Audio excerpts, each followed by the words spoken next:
pessoal da disciplina de neonatologia para o curso técnico de enfermagem. Estamos discutindo a adaptação respiratória, ainda discutindo a fisiologia respiratória para entender a adaptação. Vimos como é que a mãe participa aí dessa regulação dos gases do feto, vimos como é que isso acontece na placenta, qual a participação da hemoglobina fetal na respiração do feto, vimos os movimentos pulmonares, né? Qual a importância dos movimentos pulmonares, do líquido amniótico, a formação e desenvolvimento do pulmão. E vamos agora falar sobre surfactante. Dentro do alvéolo do feto está cheio de água, mas quando o feto nascer, essa água vai ser substituída por gases. Mas a parede do alvéolo vai continuar por vida toda no meio da parede, dentro do tecido da parede do alvéolo, que é uma parede fininha, vai ter água, aquilo não vai desaparecer. Você lembra que tem água no intestino? Só que a água não gosta de ar, forma uma bolha.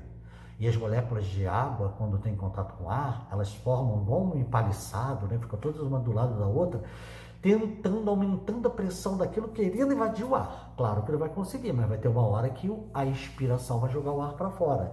E aí o que vai acontecer? O alvéolo iria colapsar. Aí o bebê teria que ter uma força muito... Aí bebê mesmo, ele nasceu. Ele vai ter que ter uma força muito grande para inspirar, para inflar aquilo, aí de repente... Pumba, fecha outra vez, ele vai acabar cansando e vai entrar em franca insuficiência respiratória. O nome dessa situação, quando acontece, é chamada doença da membrana hialina, que nós vamos discutir em outra ocasião.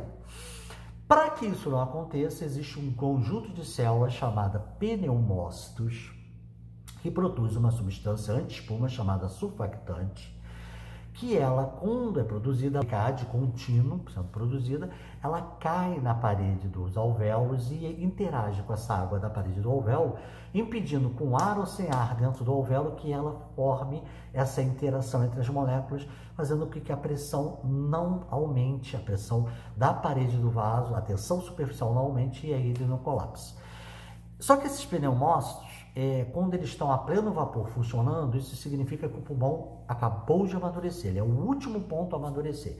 E ele começa a produção, é claro que não começa a pleno vapor, começa pouco, timidamente, vai aumentando, a cada dia vai aumentando. Ele começa entre a 24ª e a 30ª. Entre a 24ª semana e a 30ª, ele começa a produção e depois da 30ª ele está todo vapor. Então, entre a 24ª e a 30ª, se a criança nasce, ela pode ter essa membrana hialina, pode ter mais grave ou menos grave na dependência de quanto mais maduro ou menos maduro está, né?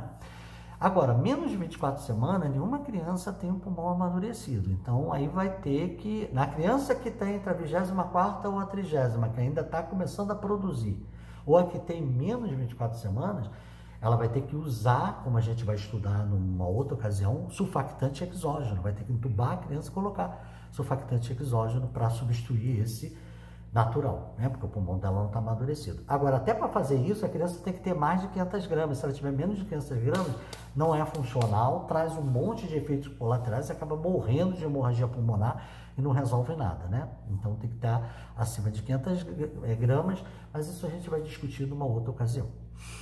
A partir da 30ª semana, o pulmão já está amadurecido, então, mesmo sendo prematuro, dificilmente ele terá algum problema de membrana hialina se tem mais de 30 semanas. Por que eu estou dizendo difícil?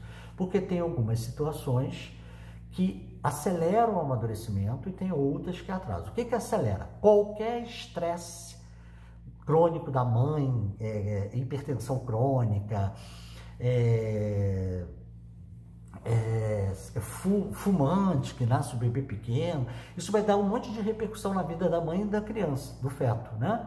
Repercutindo no nascimento, mas vai amadurecer o feto. Por quê?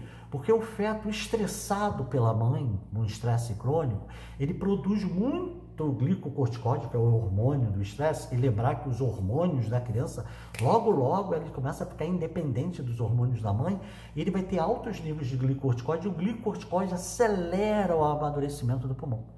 Então, se é 24 semanas que começa o pneumócito a pensar, a fazer o surfactante, ele já começa a produzir, vai avançando, então dificilmente um prematuro que a mãe sofreu vai ter uma membrana hialina grave, a não ser que tenha nascido realmente abaixo de 24 semanas. Porque se for entre 24 e 30, ou ele não vai ter a membrana hialina ou vai ter branda, porque ele vai acelerar o amadurecimento. Agora, desde que seja crônico, não pode ser uma mãe que não tem hipertensão nenhuma, teve um pico hipertensivo, tiveram que tirar a criança, e aí ela não teve tempo para o glicorticoide da criança amadurecer o pulmão. Por isso que quando tem uma possibilidade de parto prematuro, é feito glicocorticoide na mãe, em altas doses, para passar para o feto, para tentar amadurecer esse pulmão do feto. Só que esse glicocorticoide, ele era para ser prematuro, e aí depois não foi, conseguiu segurar. Depois de 2 semanas, se ele entra outra vez a possibilidade e ainda está dentro de uma idade gestacional que se tem medo da membrana hialina, aí vai ter que repetir o glicorticoide, porque ele não se sustenta. Lembrando que não é o do feto que está sendo produzido, né? Agora, uma mãe com estresse crônico, o feto com estresse crônico, ele vai conseguir produzir o glicocorticoide e vai amadurecer esse pulmão. Assim, os gêmeos, né? Quando um gêmeo nasceu de parto prematuros e nasceu de parto vaginal.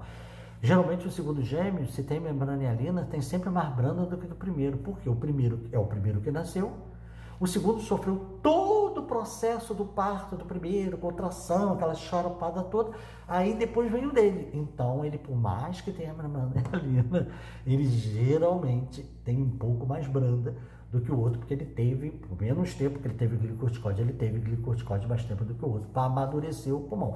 Veja bem, o glicorticoide amadurece as células pulmonares, ele não é um surfactante, ele amadurece a célula que produz o surfactante. E tem também os fatores que retardam. Aquele que faz a pessoa estar com 30 semanas e ela ainda não está amadurecida ou está começando a amadurecer. Por exemplo, os filhos de mãe diabética, que é porque a mulher já era diabética antes de engravidar, ou porque desenvolveu diabetes gestacional, a mãe é que é com problema hormonal, o bebê não. O bebê é independente da mãe, o feto, né? Melhor dizendo, o feto é independente da mãe. Então, quando você tem um aumento da glicose, porque a mãe não está fazendo o pré-natal legal e ela está com diabetes, não controla, então ela dá muito açúcar, muita glicose para o feto vai produzir insulina até dizer chega para dar conta daquele açúcar. Aliás, a diabética é a mãe, não é ele. Insulina muito alta, mesmo sendo do feto, desacelera o amadurecimento do pulmão, e aí você pode ter uma criança com 32 semanas e ter membrana hialina, porque não amadureceu. Isso não quer dizer que todas que são filhos de mãe diabética terão isso. Eu estou dizendo aquelas que não são adequadamente controladas, que aí dá a chance da criança ter que produzir muita insulina, e aí pode trazer esse tipo de problema, tá? Mas numa criança que não teve nem retardo, nem estresse crônico, e um feto que não sofreu estresse crônico, então não tem um amadurecimento precoce, nem de filho de mãe diabética que não teve um retardo no amadurecimento, eles geralmente, depois de 30 semanas, eles não têm membrana hialina, ou quando tem, é muito leve mesmo, e logo se resolve. Porque a membrana hialina é justamente quando você não tem o surfactante, né, produzido, está imaturo, ou ainda tem pouco, e aí o ar entra quando ele sai na inspiração, a água natural da parede do alvéolo vai fazer colapsar, e depois isso vai dificultar a expansão do pulmão, vai cansar o feto, que sempre tem que fazer muito esforço para inspirar, e aí vai acabar levando a uma insuficiência respiratória chamada de doença da membrana hialina, que a gente vai ter uma ocasião que vai explicar isso melhor. Então, o último ponto para amadurecimento do pulmão, dizendo, olha, pelo pulmão já pode nascer, o pneumócito está fabricando surfactante pleno vapor, e isso vai acontecer a qualquer momento entre a 24ª semana e a 30ª semana. Agora, o bebê está pronto para nascer. Vamos ao próximo vídeo e vamos ver como é que, ao nascer, como é que o pulmão, como é que o aparelho respiratório tem que dar conta das novas demandas que vão acontecer na vida pós-natal. Até